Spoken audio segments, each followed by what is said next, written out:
మామ అప్పుడే ఊరికి వెళ్ళిపోయాడా నాన్న? పోయినాడు. ఎక్కువ మాట్లాడద్దు, చెడగొడతాడు నా కొడుకు.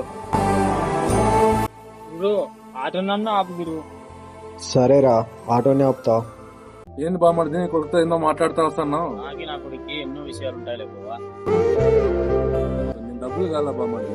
ఎంత కావాలా? 2 లక్షలు కావాలా బామ్మర్ది? ఒకటి ఇచ్చేవాడు ఉన్నాడు గాని బావా, వాడు పెద్ద డేంజర్ నా కొడుకే. అతనెవరో చెప్పు బామ్మర్ది, నేను ఇప్పించుకుంటా.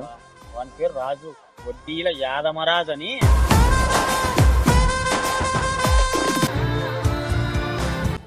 అద్దు, ఆడొక ఆటో వస్తుంది. Lift lift. నెల నెల వడ్డీ కరెక్ట్ కట్టాల బావా. నెల్లేం పెట్టుకోను, కొడుకు జాబ్ వస్తే ఇచ్చేస్తా. ఏదైనా వాని ముందరే మాట్లాడాల, కట్టకోకుంటే వాని వెనకాల మాట్లాడితే